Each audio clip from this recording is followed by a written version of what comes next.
The late summer sun had begun to dip below the horizon, painting the sky over Brookfield in streaks of orange and pink. The streets bustled with life, families finishing grocery runs, teenagers in hoodies skating past corner stores, and vendors closing their stands with tired but content smiles. In the middle of this familiar rhythm walked Jordan Carter, a 14-year-old boy with a backpack slung loosely over his shoulders. He was tall for his age, with earnest brown eyes and the faint awkwardness of someone caught between childhood and adolescence. Jordan hummed softly to himself as he stepped out of Martinez's deli, clutching a small bag of snacks and a bottle of orange soda. He had promised his mother he would be quick, just 10 minutes to grab a late-night bite before settling down to finish his math homework. His phone buzzed with a message from his best friend, teasing him about missing the game online. Jordan smirked, texting back, "Be there soon. Just food run." He didn't notice the patrol car slowing as it rolled past. Inside the cruiser, Officer Rick Whitman gripped the wheel tightly. A bulky man in his 40s, with a thick jaw and eyes narrowed into permanent suspicion, Whitman had built his reputation on what he called tough policing. His partner, Officer Dale Cooper, younger but eager to impress, sat beside him sipping coffee. Whitman's gaze landed on Jordan. "There," he muttered. "Hoodie, backpack, wandering around after dark. Looks like trouble." Cooper followed his line of sight. "He's just a kid grabbing food, Rick." Whitman scoffed. "That's what they all say. You know how it starts. Hanging around stores, looking suspicious, then next thing you know, burglary." He flipped on the spotlight, bathing Jordan in harsh white glare. Jordan froze, startled, blinking against the sudden brightness. The patrol car pulled up to the curb with a screech. "Hands up, boy," Whitman barked, throwing open his door. His voice cut through the hum of the street like a blade. Jordan's heart lurched. I didn't do anything," he stammered, clutching the bag tighter. "Drop it," Whitman snapped. "Step away from the bag. Now." Passers-by slowed, their conversations trailing into uneasy silence. A man walking his dog stopped mid-stride. A young woman pulled out her phone recording. Jordan raised his hand slowly, his chest pounding. "Sir, please, I'm just going home," he said. "I live 2 blocks away." That's all. Whitman circled him like a predator sizing up prey. "Don't get smart with me." "What's in the bag?" "Snacks," Jordan whispered, his throat dry. Whitman sneered. "Snacks, huh? Or stolen goods?" He glanced at Cooper. "Kids like him always have an excuse." Cooper shifted uncomfortably. "Rick, maybe just—" "Shut up, rookie," Whitman growled. "I know how to handle this." He stepped closer, his voice rising. "Where are you really headed, boy? Planning to meet your crew? Maybe rob someone tonight?" Jordan's lip trembled. "No, sir. I swear. I just came from the deli." "Liar," Whitman snapped. "Look at you. Hoodie, backpack, wandering around after dark. You think I don't know your type?" The crowd grew thicker now. Neighbors, shopkeepers, strangers drawn by the flashing lights. Phones lifted high, recording every second. Jordan's palms sweated as he fought the urge to run. But his father's voice echoed in his mind, steady and insistent. "If police stop you, stay calm. Keep your hands visible. Speak respectfully. Survive." He kept his hands raised. "Please, just let me go home." Whitman's eyes gleamed with cruel satisfaction. He pulled the pepper spray from his belt and shook it in front of Jordan's face. "You think you can talk back to me? You think you own the sidewalk? Let me teach you some respect." "No!" Jordan cried, stumbling back. "Please don't—" The hiss came before he could finish. A burning mist blasted across his eyes and nose, searing like fire. Jordan screamed, dropping the bag as he clawed at his face. His knees buckled, collapsing onto the hard pavement. Tears streamed uncontrollably as he coughed and gagged, the taste of chemicals flooding his throat. The crowd gasped in horror. Someone shouted, "He's just a kid!" Another cried, "Stop! He's not resisting!" Phones zoomed in, capturing every detail. The officer's sneer, the boy writhing in agony, the spray canister still raised. Jordan sobbed, curling into himself. "It burns! Please, it burns!" Whitman loomed over him, expression cold. "Next time, you'll learn not to mouth off." Cooper's face paled. "Rick, that's enough. He's just a kid." "Lesson delivered," Whitman muttered, holstering the canister. "Get him cuffed." But before Cooper could move, a roar split the air. "That's my son?" The crowd parted as a black SUV screeched to a halt at the curb. A tall man in a dark suit stepped out, his face etched with fury. His shoes clicked sharply against the pavement as he strode forward, his gaze locked on the boy crumpled on the ground. Jordan looked up through burning eyes, choking out a single word. "Dad." The man dropped to his knees beside him, cradling his face with trembling hands. "I'm here, Jordan. I've got you. You're safe." He pulled a handkerchief from his pocket, desperately trying to wipe the spray from his son's eyes. Whitman bristled. "Sir, step back. This is police business." The man rose slowly, his expression thunderous. From his jacket, he pulled a leather wallet and flipped it open. A golden badge gleamed under the streetlights. "Special Agent David Carter," he said, his voice like steel. "FBI, and you just assaulted my son." The words struck like lightning. The crowd gasped. Cooper's jaw dropped. Whitman's smirk faltered. You're FBI," he stammered. David stepped forward, holding the badge high for all to see. "Not just FBI. I am the special agent in charge of the regional bureau. Every one of your actions tonight is on camera, and every one of them is illegal. You targeted, harassed, and assaulted a child. My child. And you will answer for it." Phones tilted up, capturing the badge, the fury, the trembling boy on the ground. The moment was electric, irreversible. The predator had just learned he was prey, and the city would never forget. The street was no longer just a street. It was a stage, every eye fixed on the confrontation unfolding beneath the pale glow of the street lamps. Jordan still writhed on the pavement, his small frame curled in pain, muffled sobs breaking through ragged coughs. The acrid sting of pepper spray lingered in the air, making bystanders wipe at their own eyes as they filmed. David Carter, his suit jacket thrown back and his FBI badge still glinting in his hand, rose to his full height.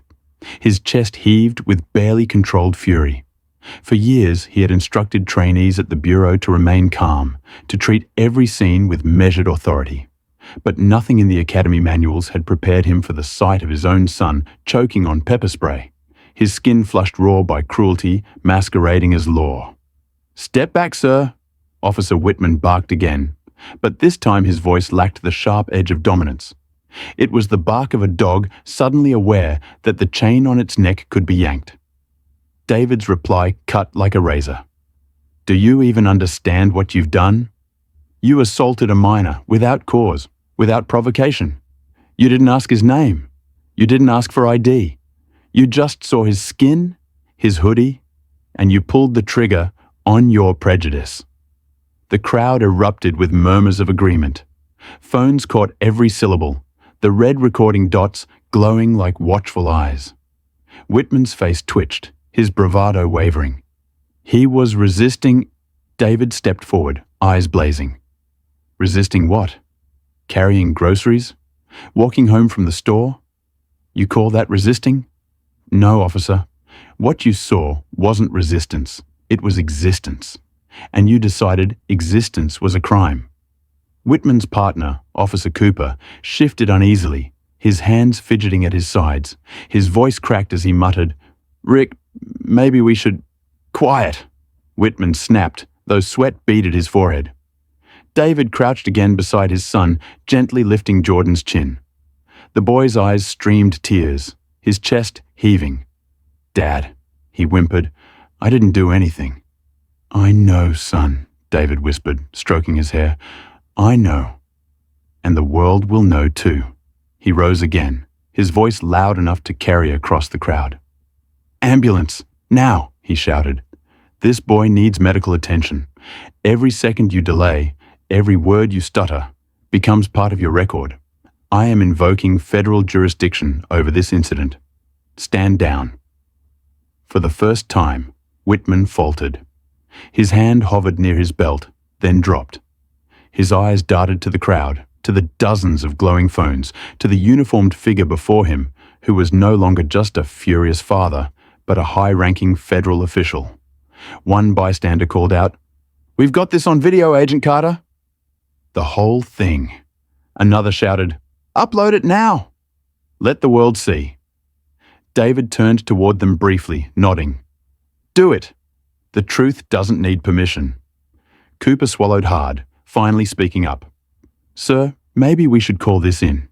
Get EMTS here." Whitman's jaw clenched, the veins in his temple throbbing. "He disrespected me," he muttered under his breath.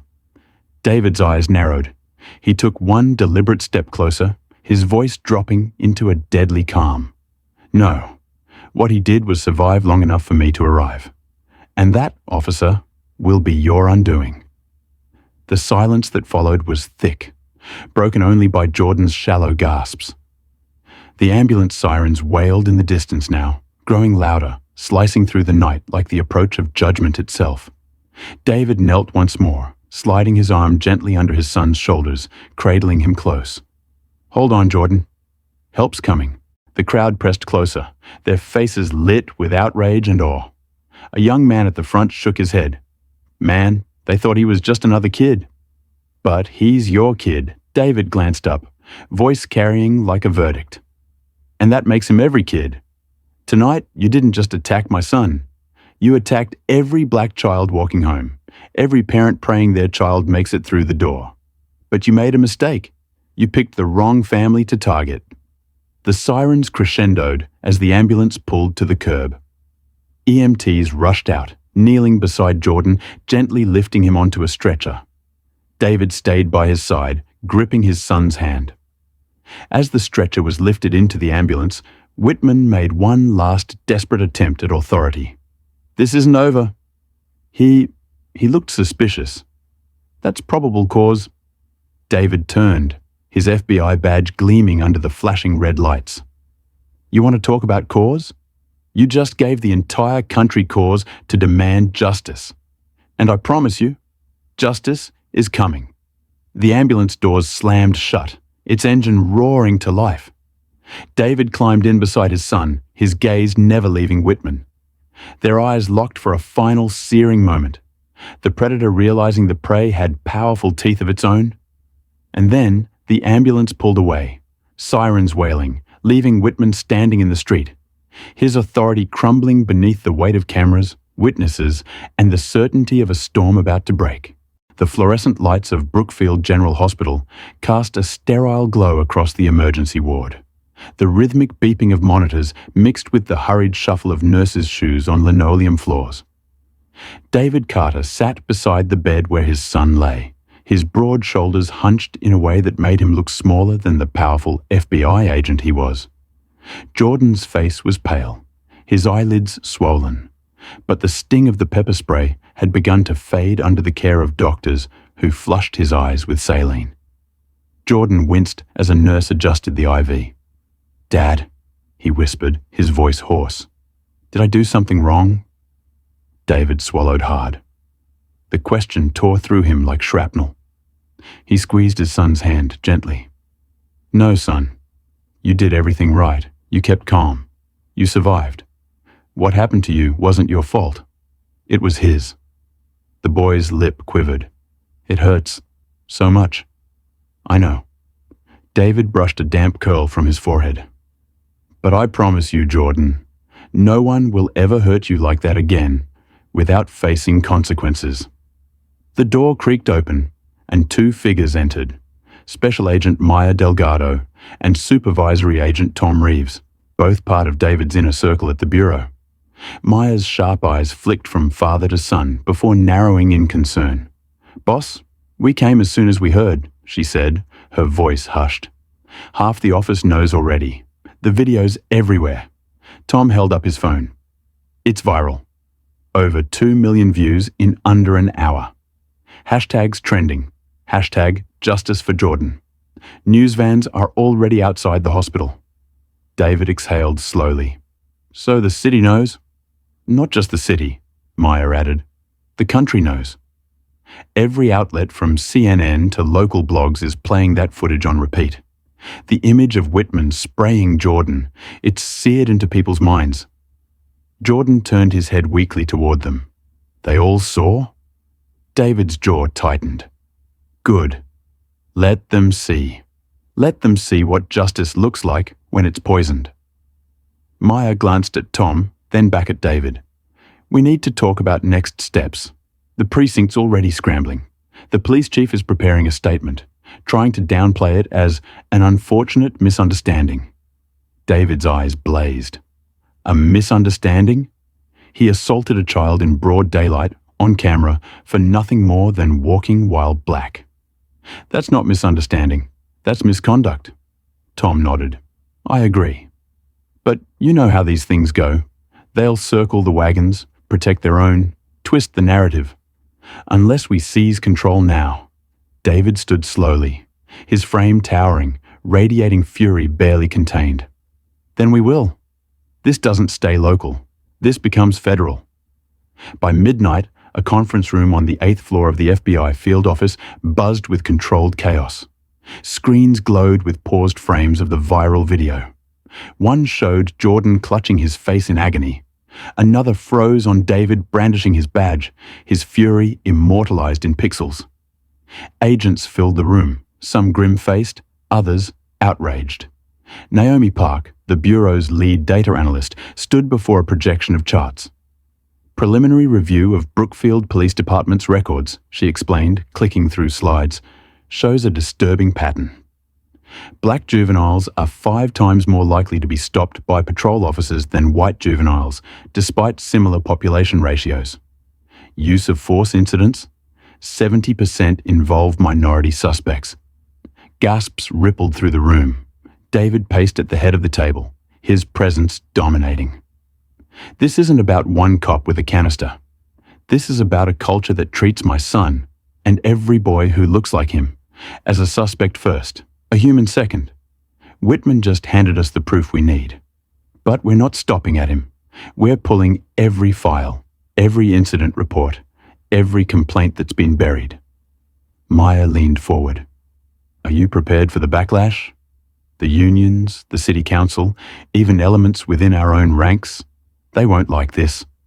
David slammed a fist onto the table, rattling water bottles. I don't care who doesn't like it. I'm not just a father tonight. I'm an officer sworn to uphold the law. And the law is meaningless if it bends to protect corruption. The room fell into charged silence, the agents around the table absorbing the weight of his words. Meanwhile, outside the hospital, the confrontation spread into the streets. Protesters gathered with homemade signs. Stop police brutality. Justice for Jordan. End racism now. Their chants echoed into the night, mixing with the buzz of news reporters delivering live updates. One reporter's voice carried over the crowd. What began as a routine evening has turned into a flashpoint in the national conversation on policing and race. The victim, 14-year-old Jordan Carter, is the son of FBI Special Agent David Carter. Tonight, the nation asks, will justice finally be served? Inside, David watched the coverage on a muted television. He saw his son's face on the screen, swollen, fragile, yet unbroken. He felt both rage and resolve hardening inside him. Jordan stirred, whispering, "Dad, are they mad at me?" David turned, kneeling beside him again. "No, son. They're mad for you. They're mad because you showed them the truth. And now they won't forget." At 2 a.m., the police chief finally addressed the press. He stood stiffly behind a podium, flanked by uniformed officers. This department regrets the unfortunate events involving young Mr. Carter. While the situation is still under review, we assure the public that the officer involved has been placed on temporary leave pending investigation. Reporters shouted questions. Will charges be filed? Was the boy resisting? Do you stand by your officer's actions? The chief fumbled. We urge the public not to rush to judgment. Law enforcement is complicated. David, watching live from the hospital, felt his blood boil. He muttered under his breath, "Complicated? Number. It's simple. You protect or you pray." And Whitman chose to pray. By dawn, David convened his team again. Sunlight streamed through the blinds, illuminating tired but determined faces. He placed both hands on the table, voice steady, commanding. "Here's the plan. We document everything. Every prior complaint against Whitman, every case dismissed, every use of force report. We cross-reference with arrest records, demographics, outcomes. We build an ironclad case, not just against a man, but against a system. And when we're done, there won't be a soul in this city who can deny it." Naomi clicked her laptop. "I'll need full access to the precinct database." "You'll have it," David said. "Issue the warrant." "I'll sign off myself." Maya met his gaze. "And the public?" David paused, then nodded. "The public will see everything. No more shadows, no more silence. From this point on, the story belongs to them." That evening, David finally returned to Jordan's bedside. The boy's breathing was steadier, his eyes less inflamed. He looked up at his father weakly. "Are they in trouble now?" David sat, smoothing his son's blanket. "Yes, but it's not just about them. It's about making sure no one else goes through what you did. It's about fixing the system." Jordan blinked slowly, tears welling. "You promise?" David gripped his hand firmly. "I promise, and when I make a promise, I keep it." As the boy drifted into exhausted sleep, David stared out the hospital window at the city below. The streets glimmered with headlights, chants still faint in the distance. He knew the storm had only just begun. But for the first time in years, he welcomed it. The antiseptic scent of Brookfield General lingered like a constant reminder that this place was built for survival, not comfort. The walls hummed with fluorescent light, the steady rhythm of machines pulsing like a metronome of human fragility. In room 407, Jordan Carter stirred beneath thin white sheets, his eyelids fluttering open against the morning glare. His eyes were still rimmed with redness, but the angry burn had eased into a dull sting. David sat slumped in the chair beside him, suit jacket off, tie loosened. His head rested in one hand, exhaustion visible in every line of his face. He hadn't slept. He hadn't left. The events of the night replayed in his mind on a cruel loop. The hiss of the spray, Jordan's screams, Whitman's smirk, each memory carved deeper than the last. "Dad?" Jordan's voice was faint but clear. David jerked upright, eyes softening instantly. "I'm here, son. I never left." He leaned forward, brushing Jordan's hair back gently. "How do you feel?" Jordan blinked. "Like, my eyes are on fire, but better than last night." He hesitated, then whispered, "Am I safe here?" The question shattered David. He gripped his son's hand firmly. "Yes, Jordan. You're safe. I'll make sure of it. No one can touch you here." The door creaked open. Maya Delgado stepped inside, her expression softened but still edged with urgency. She carried a tablet under her arm, eyes flicking between father and son. "Good to see you awake, Jordan," she said warmly. "You're tougher than most adults I know." Jordan gave a faint smile before closing his eyes again. David nodded toward Maya, rising to join her near the door. "Report." Maya lowered her voice. "It's spreading like wildfire. Every outlet is running the footage. Protesters grew overnight, thousands outside the precinct chanting your son's name. And the Bureau just confirmed. Justice Division is watching. This isn't just local anymore." David exhaled sharply. "Good. Let them watch. Let them all watch." Maya hesitated. "There's more. Politicians are circling. Some are condemning the police. Others are calling you reckless for escalating. The chief is already spinning it, calling it a regrettable escalation and promising internal review." David's jaw tightened. "Internal review? That's code for sweep it under the rug. Not this time." From the bed, Jordan stirred. "Dad, are you in trouble?" David turned, kneeling beside him again. "No, son. I'm doing my job. The job I swore to do. Protect the innocent. And that includes you." Later that afternoon, the hospital conference room buzzed with tension. The blinds were drawn, the table cluttered with laptops and case files. David stood at the head, Maya and Tom Reeves flanking him, Naomi Park dialing in via video call. Naomi's face flickered on screen, her background a wall of monitors. "I've analysed 20 years of use of force reports from Brookfield PD," she began. "The data is damning. Black miners are disproportionately targeted, 7 times more likely to face force. Whitman alone has over 50 complaints filed against him. Most dismissed, all sealed." Gasps circled the room. Tom swore under his breath. 50? How the hell does a man like that stay on the street? David's voice was grim. Because the system protects him. Complaints vanish, paperwork disappears, unions rally. It's a fortress built on silence. But Jordan cracked it open. Maya leaned forward. "So, what's the plan?" David pointed to Naomi's data. "We turn numbers into evidence. Every complaint, every disparity, cross-referenced with body cam, or lack thereof. We build a pattern, not just against Whitman, but the department. When we're finished, they won't be able to call this an isolated incident. It'll be systematic misconduct."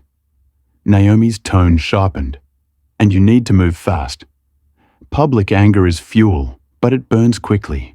If they stall, if the noise dies down, the machine resets itself. Timing is everything." David nodded firmly. "Then we don't give them time." That night, David returned to Jordan's room with dinner trays, one for himself, one for his son. The boy picked at the mashed potatoes, appetite dulled by exhaustion. His eyes flicked to the muted TV mounted on the wall, where a reporter gestured before a roaring crowd. "They're chanting my name," Jordan whispered, awe and fear mingled in his tone. David sat beside him, placing a reassuring hand on his shoulder. "They're not chanting your name because of what happened to you. They're chanting because you represent every kid who's been treated like you. You gave them a face, and I'll make sure your pain means something." Jordan frowned. "But what if they hate me too? Like Officer Whitman did?" David's heart clenched. "Some people will always hate what they fear. But son, hate doesn't win. Truth does. Justice does." He leaned closer, locking eyes. "And I'll fight until that's the world you grow up in." Jordan nodded slowly, his hand tightening around his father's. By morning, the political storm had erupted full force. The governor called for a state-level inquiry. Civil rights leaders demanded federal intervention. Editorials plastered the internet, some praising David's courage, others accusing him of weaponizing personal tragedy. At a press briefing outside the hospital, microphones bristled like porcupine quills as David stepped before reporters. His face was carved from resolve, his voice carrying over the chaos. "My son is not a statistic," he began, holding up a photo of Jordan before the attack. "He is a child, a brother, a student. And last night, he was treated like a criminal for existing in his own neighborhood. This isn't just about Jordan. It's about every child who's been told by this system that their life is worth less. That ends now." Flashes exploded. Reporters shouted questions. "Agent Carter, will you personally lead the investigation? Do you see this as a conflict of interest? What do you say to those calling this an overreaction?" David raised his hand, silencing them. "I say this. If standing up for my son and every son and daughter like him is an overreaction, then I will overreact every single day until justice is real. No one is above the law, not even those sworn to uphold it." The crowd erupted in cheers, chants echoing through the hospital plaza. "Justice for Jordan! Justice for Jordan!" Back upstairs, Jordan watched the coverage from his bed. His eyes, though still sore, glimmered with something new. Pride. "Dad," he said softly as David re-entered, "you sounded like a superhero." David chuckled faintly, settling beside him. "No, son. Just a father who refuses to bow." Jordan grinned weakly. "Same thing." David's smile faded into something deeper, resolve hardened by love. He looked out the window, at the swelling crowd beyond the gates, and whispered more to himself than anyone else. "This is only the beginning." And he knew it was true. The hospital was not just a place of healing now. It was ground zero for a reckoning long overdue. The FBI field office in downtown Brookfield had never felt so electric. Screens glowed with data, case files lay scattered like pieces of a puzzle waiting to be solved, and a sense of urgency pulsed through the air like static before a storm. David Carter stood at the head of the war room, his sleeves rolled up, his tie loose. The exhaustion of sleepless nights was etched into his face, but so was unshakable determination. He turned to the assembled team.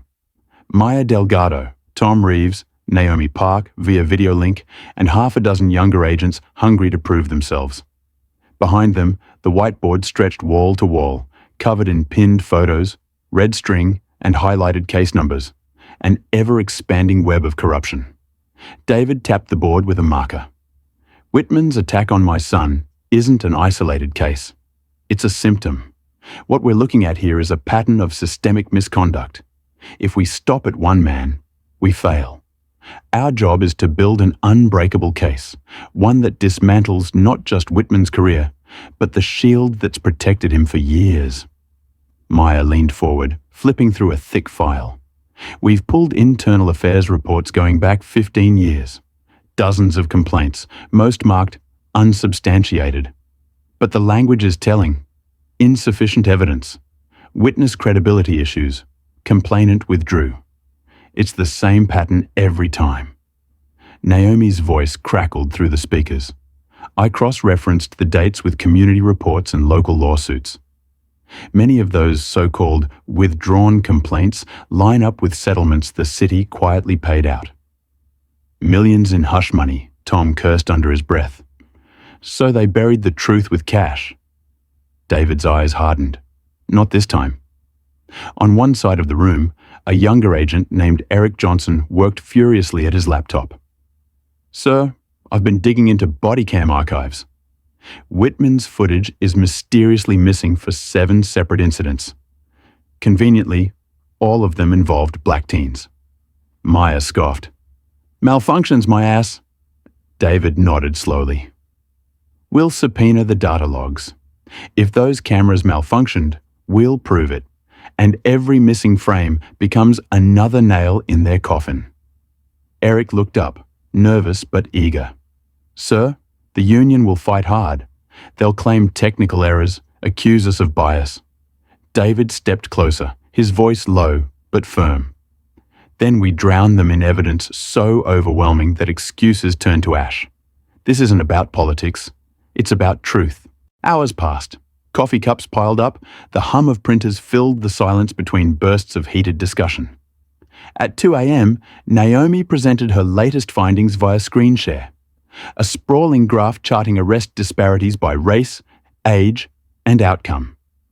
"This is the smoking gun," she said. "Black defendants are sentenced to longer terms, face harsher charges, and are less likely to have complaints upheld. The numbers don't lie. Brookfield PD isn't just biased. It's structurally designed to punish people who look like your son." David stared at the screen, jaw set. "Then we turn statistics into stories. Every data point is a life. We find those lives." The next morning, David and Maya drove across town to meet a retired officer who had agreed, reluctantly, to talk.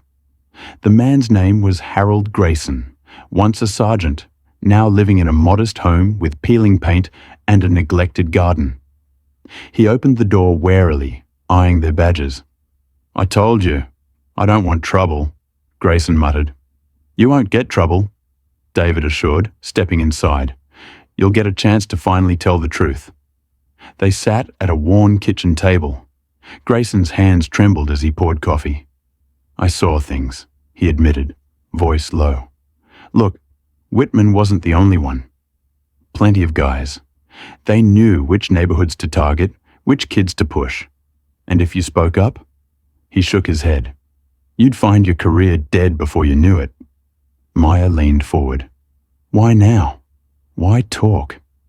Grayson's eyes flicked toward the newspaper on the counter, Jordan's face on the front page, swollen, tear-streaked. Because that could have been my grandson. Because I can't carry it anymore. David met his gaze. Then help us. Swear it under oath. You'll be protecting more than your grandson. You'll be protecting every kid who walks those streets. Grayson hesitated, then nodded slowly. I'll testify. By the week's end, the evidence room was overflowing. Stacks of files, recordings, sworn statements, statistical reports. Naomi compiled everything into a digital database, color-coded, cross-referenced, bulletproof. Maya paced as she read aloud from a victim statement. 16-year-old Marcus Hill, pulled over for rolling a stop sign. Slammed against the hood, charged with resisting. No priors, no weapons. Case dismissed, but not before he spent 3 months in juvie. His mother wrote that he still has nightmares.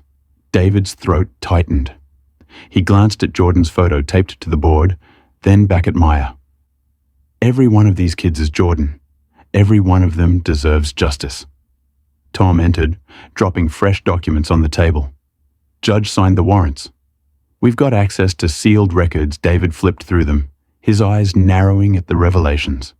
Cases shuffled, files altered, names redacted without reason. They thought sealing these would bury the truth, he murmured. Instead, they buried their own graves. Meanwhile, the outside world burned hotter. Hashtags trended by the hour. Hashtag justice for Jordan. Hashtag end police abuse. Hashtag system on trial. Protest marches filled the streets, peaceful but loud, their signs rising like a sea of anger and hope. At the same time, opposition voices surfaced. Talk shows debated whether David had crossed a line, whether his role as both father and agent blurred ethical boundaries. The police union held its own press conference, claiming Whitman was a dedicated officer unfairly demonized. David watched from the office, his jaw clenched. They can spin all they want, he said. Facts cut through spin. Maya smirked. Then let's sharpen the blade. That night, as the war room emptied, David lingered alone. He stared at the evidence board, strings crisscrossing like veins of corruption. His eyes drifted to Jordan's photo again. The boy's smile before the attack, pure, innocent, unbroken. David whispered to the empty room. This isn't just about you anymore, son. It's about all of them, and I won't stop until the whole damn system is exposed. The overhead lights buzzed, casting long shadows across the walls of evidence. For the first time in years, David felt clarity, not the cold clarity of an agent following protocol, but the burning clarity of a father armed with truth. And he knew the next step would be war in the courtroom. The sun had barely risen, but the hospital plaza was already a battlefield of cameras, microphones, and shouting voices. News vans lined the curb, their satellite dishes aimed at the sky, feeding the story to every corner of the country. Reporters jostled for position, their faces tense with urgency, while protesters waved signs just beyond the barricades. The chant rolled like thunder. Justice for Jordan. Justice for Jordan. Inside, on the 7th floor, David Carter stood before the window, watching the spectacle unfold. His reflection in the glass looked older than he remembered, eyes shadowed, jaw tight, suit creased from nights without rest. Behind him, Maya Delgado scrolled through her phone, her screen flashing with alerts. "Boss," she said, "it's everywhere. CNN, BBC, even international outlets. They're calling it the Brookfield incident." Half the country sees Jordan's face when they scroll. The other half sees Whitman spraying him, and both sides are screaming David didn't turn. What are they screaming? Maya hesitated. Some are outraged. They're demanding reform, calling you a hero, calling Jordan a symbol. But others, she sighed, others are twisting it. Talking heads on late-night panels saying you staged it, that Jordan provoked the officer. Conspiracy theories spreading faster than we can track David's shoulders stiffened. They want to make my son a suspect again, even after the world saw the truth. Maya nodded grimly. The union's feeding it. They're claiming Whitman acted by the book, that you interfered. One anchor last night called you an FBI agent abusing power for personal revenge. David turned sharply now, his eyes blazing. Revenge? They think this is revenge? He slammed his fist against the window ledge, the sound echoing. This isn't revenge, it's justice. Downstairs, the hospital press room buzzed like a hornet's nest. Reporters filled every seat, their cameras trained on the empty podium. A banner behind it read, Department of Justice, Official Statement. When David walked in, flanked by Maya and Tom Reeves, the room erupted in flashes. The heat of the lights hit him like a wave. He adjusted his tie, placed a stack of documents on the podium, and raised his hand for silence. My name is David Carter, he began, his voice low but steady, carrying the weight of authority. I am a special agent with the Federal Bureau of Investigation. And I am the father of Jordan Carter, the 14-year-old boy assaulted without cause by Officer Richard Whitman. The murmurs rose, then hushed. David continued. Let me be clear. This is not just about my son. This is about a pattern of abuse, a culture of misconduct that has poisoned the Brookfield Police Department for years. We now have evidence, statistical, testimonial, and visual, that shows systemic bias in arrests, charges, and use of force. This is not conjecture. This is fact. Hands shot up. Agent Carter, are you leading the investigation yourself? David nodded once. I am. And I will recuse myself from direct decisions involving my son's specific case. But I will not step aside while an entire department hides behind excuses. Not while children are treated as criminals for the color of their skin. Another reporter shouted, Critics say you're exploiting your son's tragedy for political gain. What do you say to them? David leaned closer to the microphone, his voice sharp as steel. To those critics, I say this. I would give anything, to have never been here. To have never watched my son scream in agony on a sidewalk. But since we are here, since you all saw it, we will not waste it. If that makes me political, so be it. If that makes me dangerous, good. Because the only people who should fear me are those who've abused their badge. The room erupted in questions, but David stepped back, refusing to be drowned. That evening, the media storm reached its peak. Cable news ran split-screen debates. On one side, clips of Jordan coughing in pain. On the other, pundits arguing. A conservative host leaned forward, his tone smug. Look, I don't condone what happened. But let's be honest, this is being blown out of proportion. One officer, one mistake, and suddenly we're talking about dismantling an entire department. Agent Carter is emotional, and emotion has no place in law enforcement. Across from him, a civil rights attorney fired back. Emotional? Tell that to the hundreds of families buried under this so-called mistake. Carter isn't emotional. He's exposing what the numbers already prove. If you can watch that video and still call it isolated, you're willfully blind. The clip went viral, fueling both sides. The country wasn't just watching anymore. It was choosing sides. In the FBI war room, David watched the coverage with his team. Tom shook his head. They're turning you into a lightning rod. Half the country wants to march with you. The other half wants your badge. Maya crossed her arms. They can want whatever they like. What matters is evidence. She pointed at the growing wall of files. And we have it. David remained silent, his eyes fixed on the screen. The sight of Jordan's tear-streaked face replayed again and again, every angle, every freeze frame. It was agony. But it was also power. Finally, he spoke. They can twist my words. They can smear my name. But they can't erase what happened to my son. and they can't erase what we've uncovered. That night, David returned to the hospital room. Jordan sat propped up in bed, scrolling through his phone. His feed was filled with strangers chanting his name, sharing his photo, sending messages of support. But there were also cruel comments, calling him a liar, mocking him, blaming him. Jordan's eyes glistened. "Dad, why do they hate me? They don't even know me." David sat heavily beside him, taking the phone from his hands. "Listen to me. Hate is loud, always has been, but it's not bigger than truth. The people shouting for you outside, the ones marching in the streets, they're louder.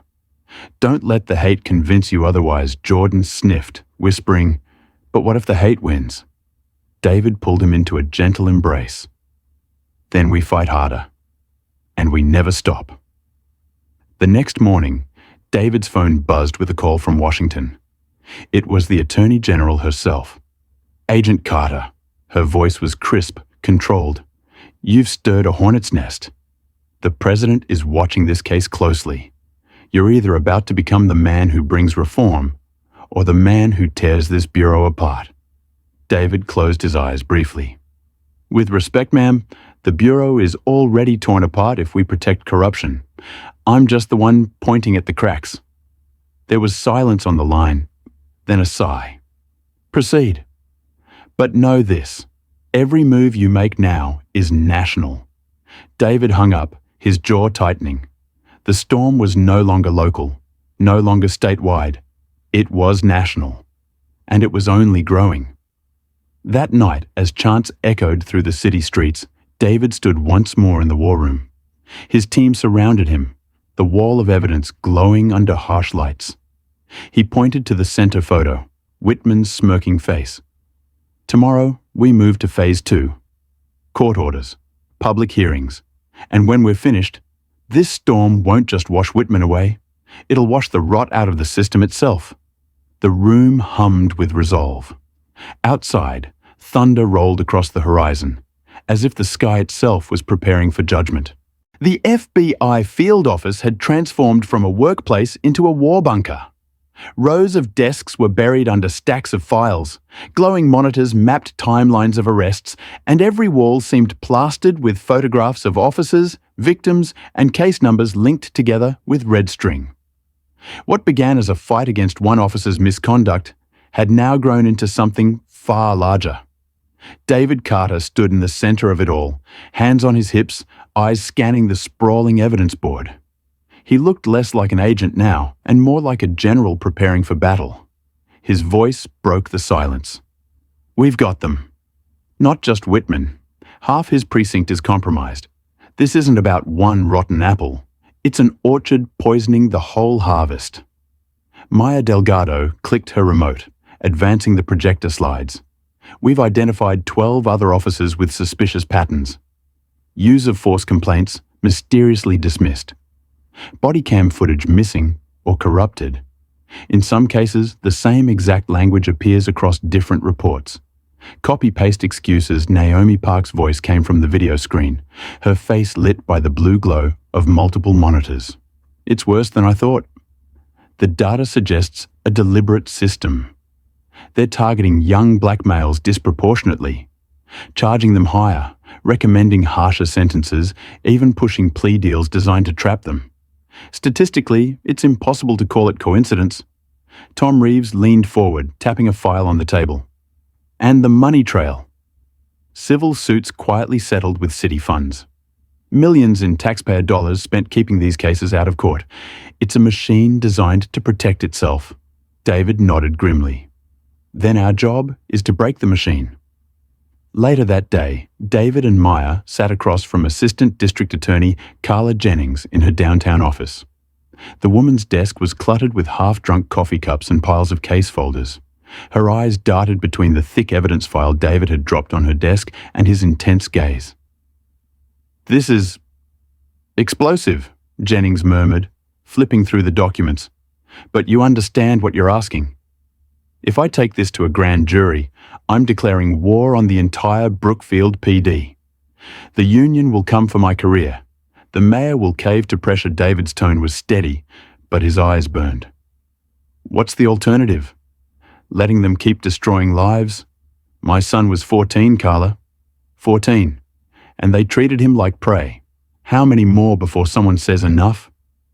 Jennings hesitated, chewing her lip. If we do this, we need airtight witnesses. Victims, officers willing to talk. Numbers alone won't sway a jury. Maya slid forward a signed affidavit. We already have our first, Sergeant Harold Grayson, retired. He's ready to testify under oath. Jennings' eyebrows shot up. Grayson? He was old school. If he's flipping... David leaned in. Then you know it's real, and he won't be the last. Back at the war room, new names filled the board. Officers Cooper, Daniels, Harris, and more. Each face was accompanied by a stack of incidents, red markers denoting unresolved complaints. The board looked less like a crime chart and more like a cancer spreading through the department. Naomi spoke again from the screen. I ran voice analysis on leaked audio from internal roll calls. Several officers, including Whitman, used coded language. Clean the corners. Teach them respect. It correlates directly with spikes in arrests in minority neighborhoods. Eric Johnson, the young agent, raised his hand nervously. Sir, if this is as big as it looks, won't it ripple beyond Brookfield? What if other precincts are running the same playbook? David's voice was low, grim. Then Brookfield is just the beginning. If we can crack this here, we can set a precedent for everywhere. The backlash came fast. That night, the Brookfield Police Union held its own press conference. Rows of uniformed officers stood behind a podium as the union president thundered into microphones. These attacks on our brave men and women are disgraceful. Agent Carter is using his son's unfortunate accident as a personal vendetta. Brookfield PD is not racist. We protect all citizens equally. This witch hunt must stop. The crowd of supporters clapped, but the press wasn't convinced. One reporter shouted, "How do you explain the video?" Another asked, "Why are so many complaints sealed?" The union president's face reddened. "We will not be judged by statistics and half-truths." The clip aired nationally and only fueled more outrage. Back at the hospital, Jordan watched the coverage from his bed, his small hands clenched into fists. Dad, they're lying. Everyone saw what happened, but they're still lying. David sat beside him, brushing his son's arm gently. I know, son. That's how power protects itself. But lies crack when they face the truth long enough. And we're going to shine that truth until they can't hide anymore. Jordan's lip trembled. What if they come after us? David met his son's gaze, unflinching. Then we stand taller. Because courage isn't not being scared, it's choosing to fight anyway. The investigation expanded like wildfire. FBI agents raided storage rooms, seizing files. The precinct thought long forgotten. Digital forensics teams pulled deleted body cam footage from corrupted drives. Each discovery painted the same picture, a deliberate, systematic bias. In one recovered clip, Officer Harris was heard laughing as he handcuffed a teenager. That'll teach him. Maybe next time he'll walk like he belongs here. The room watching the playback went silent, fury simmering in their eyes. Maya whispered, That's not policing. That's hunting. David's jaw set. And hunters eventually faced judgment. The tipping point came with a shocking revelation. Naomi presented an email thread between the police chief and city officials. The subject line, Community Relations Strategy. The body of the email was chilling. Continue stop and frisk policy in high minority zones. Arrest data demonstrates deterrence. Suppress complaints. Bad optics during election cycle. The room froze. Tom muttered, They weren't just complicit. They orchestrated it. David stared at the screen, his voice like a vow. Then we don't just take down Whitman. We take down the whole damn structure that allowed him to exist. Outside, protests swelled larger than ever. Tens of thousands marched, their chants echoing through city streets. Signs bore Jordan's name, but also the names of countless others who had never gone viral, never been believed. The storm was no longer just about one boy or one family. It was about a system. And David Carter knew. The investigation wasn't widening by accident. It was widening because the truth had finally found oxygen. The courthouse was a cathedral of marble and tension. Reporters swarmed the steps, cameras flashing, microphones thrust forward like weapons as chants from protesters echoed across the plaza. Inside, the air was thick with anticipation. This wasn't just another trial. It was the reckoning Brookfield had avoided for decades. David Carter adjusted his tie as he entered the courtroom, his presence commanding, his FBI badge gleaming from a chain tucked discreetly inside his suit. At his side, Maya Delgado carried a stack of files so thick it seemed to weigh the air itself. Tom Reeves followed behind, his expression set in stone. On the opposite side sat Officer Richard Whitman, his once confident smirk replaced by pallid dread. His attorney whispered urgently in his ear, but Whitman's eyes kept darting to the gallery, where row after row of onlookers stared with barely contained fury. The judge banged her gavel. "Court is now in session."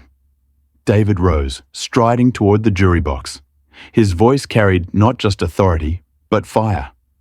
"Ladies and gentlemen of the jury, today is not about one boy, one officer, or one bad decision. Today is about a pattern, a system. For too long, justice in this city has worn a blindfold with a hole cut in it, peeking at the color of a defendant's skin before rendering judgment." He tapped the projector remote. The screen behind him lit up with the viral video. Jordan screaming on the sidewalk, Whitman's hand gripping the canister, the spray bursting into the boy's face. Gasps filled the courtroom, even though everyone had seen it before. Seeing it here, in the sterile solemnity of court, made it more damning. David let the silence linger before speaking again. "That boy is my son, but he could have been anyone's son. And what Officer Whitman did wasn't just an act of cruelty, it was an act of policy, a reflection of how Brookfield PD has operated for years." Whitman's lawyer shot to his feet. "Objection, Your Honor. Speculation." The judge peered over her glasses. "Overruled. Proceed, Agent Carter." The prosecution presented their case like a symphony of outrage and precision. Naomi Park appeared via video testimony, her charts projected on the screen. Statistical analysis over 15 years shows a 70% higher rate of force used against black miners compared to white miners, controlling for circumstances, she testified.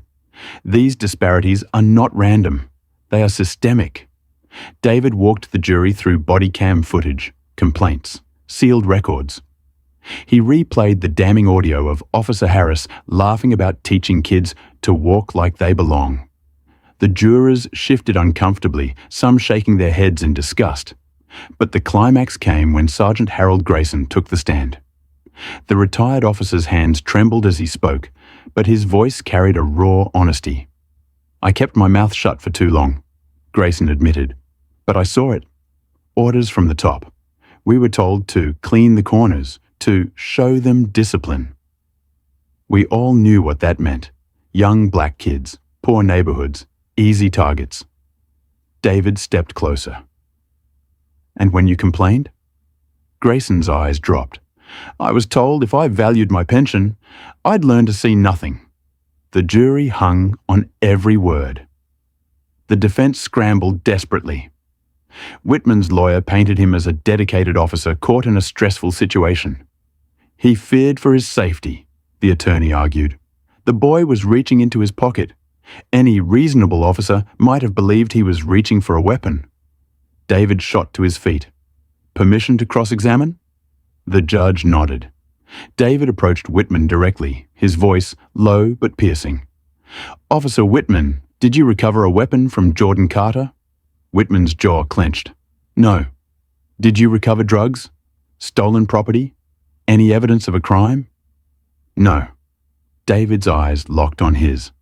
"So the only thing that made Jordan Carter dangerous in your eyes was the color of his skin." "Objection," the defense attorney barked. The judge paused, then said quietly, "Overruled." The jury was silent, but the truth hung heavy, undeniable. Outside, the storm raged louder. Protesters filled the courthouse steps, chanting, praying, demanding.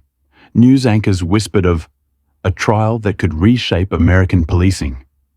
Inside, the defense tried one last tactic, painting David as biased, as a father blinded by emotion. "Agent Carter," the lawyer sneered during cross-examination, "isn't it true that you have a personal vendetta? That your role as a father compromises your role as an investigator?" David stood tall, meeting the jury's eyes. "Yes, I am a father. I am a father who watched his child assaulted by someone sworn to protect him. But I am also a federal agent. And as an agent, I have sworn an oath to the truth. The truth doesn't care that Jordan is my son. The truth doesn't care that Whitman wore a badge.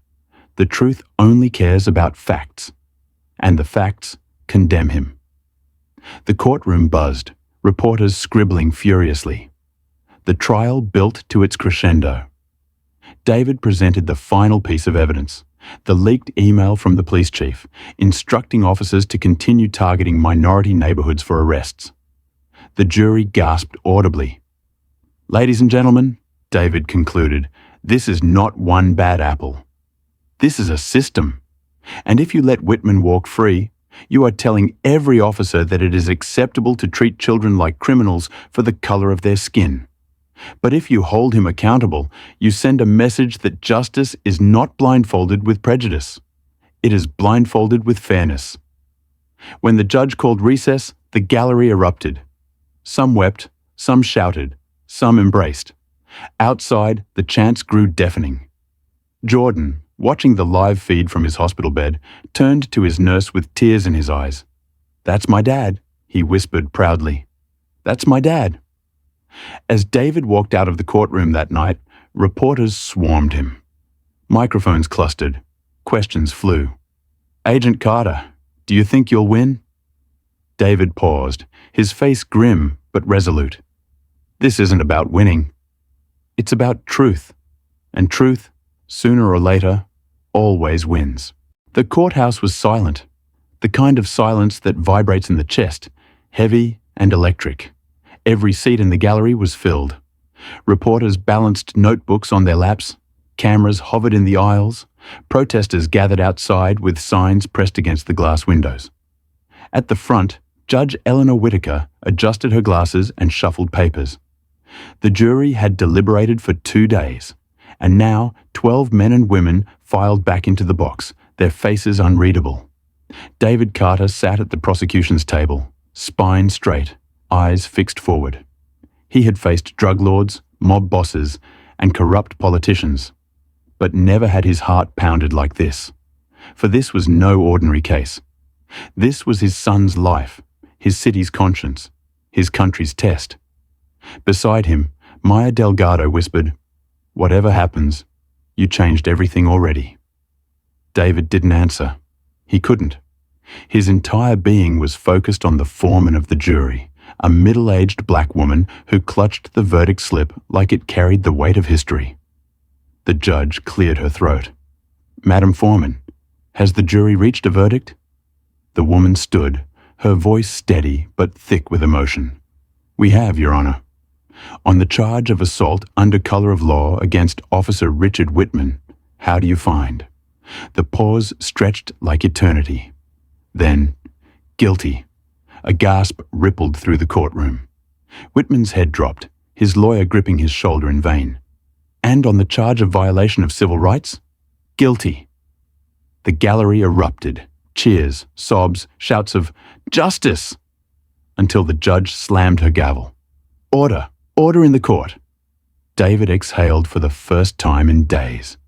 He closed his eyes, a tear slipping free, not of weakness, but of release. The judge wasn't finished. "Officer Richard Whitman is hereby sentenced to 15 years in federal prison, without the possibility of parole for the first 10. Sentencing guidelines reflect the gravity of abusing authority, the trauma inflicted on a minor, and the systemic misconduct this court can no longer ignore.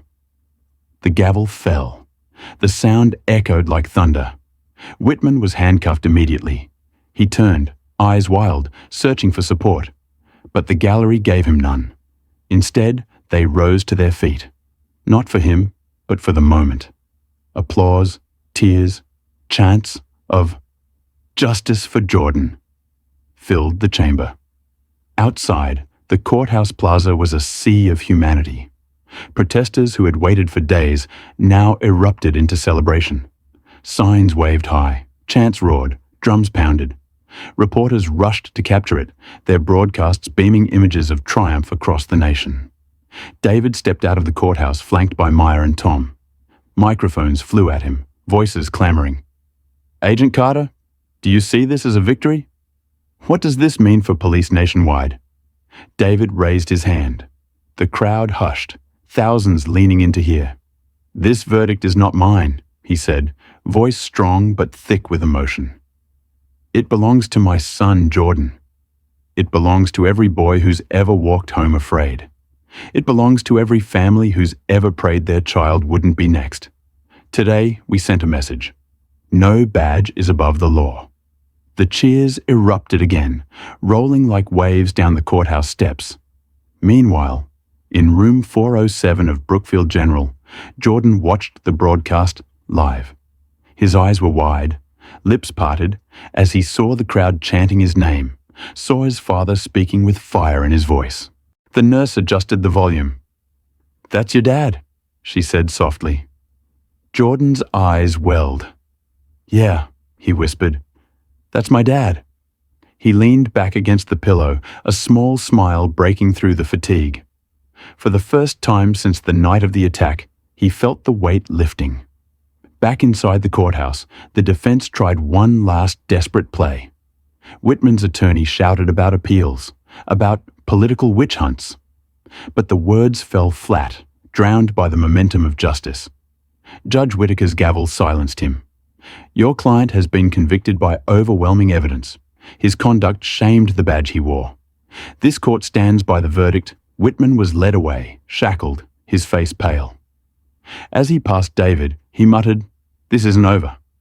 David met his eyes with calm steel. "For you, it is." The scene spilled into the streets. The verdict was broadcast on jumbotrons in Times Square, replayed on every channel, dissected on every talk show. Civil rights leaders hailed it as a landmark moment. Critics fumed, but their words were drowned in the tide of public celebration. Maya stood beside David on the courthouse steps, her voice low. "Do you realize what you just did? This isn't just about Brookfield anymore. This is national." David nodded slowly. "Good. Then maybe the next kid doesn't have to suffer before people believe him." As night fell, the plaza became a vigil. Thousands held candles, their flames flickering in unison. Jordan's name echoed with reverence, not just as a victim, but as a symbol. David stepped onto the makeshift stage, the glow of candles painting his face in warm light. He held the microphone, his voice carrying across the hushed crowd. "My son was hurt. My family was scarred. But tonight, you proved something bigger than us. You proved that truth can win. That justice, when demanded loud enough, can no longer be ignored. This fight doesn't end here. Brookfield was the beginning. Tomorrow, we take this fight everywhere." The crowd erupted in chants, their voices rising into the night sky. "Justice for all. Justice for all." Inside his car later, David finally allowed himself a moment of quiet. He pulled out a photo of Jordan, smiling, innocent, before it all began. He ran a thumb across it, his eyes wet. "Justice for you, son," he whispered, "and for everyone like you." The city outside glowed with candlelight, a testament to a verdict that was more than a punishment. It was a turning point.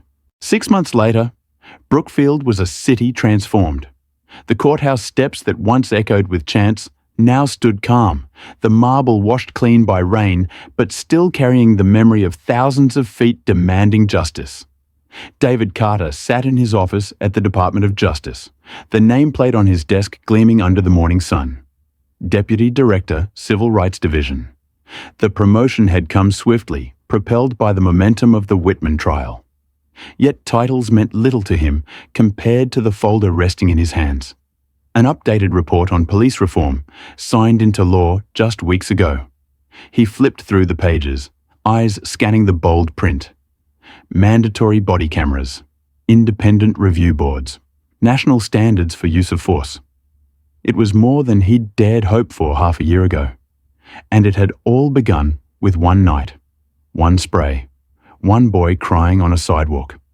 At home, Jordan was recovering in more ways than one. The physical burns had faded, leaving only faint reminders, but the deeper wounds lingered. Still, progress was visible. On a bright Saturday morning, David watched from the porch as Jordan dribbled a basketball across the driveway. The boy's laughter rang out as he juked past his cousin, sinking a shot into the hoop nailed above the garage. 3 points, Jordan shouted, pumping his fist. David smiled, warmth spreading in his chest. 6 months ago, Jordan had asked if he was safe. Now, he was asking for an extra hour to play ball. It wasn't everything, but it was something. Jordan spotted him watching. "Dad?" "You're staring again," David chuckled. "Just making sure you're still beating everyone."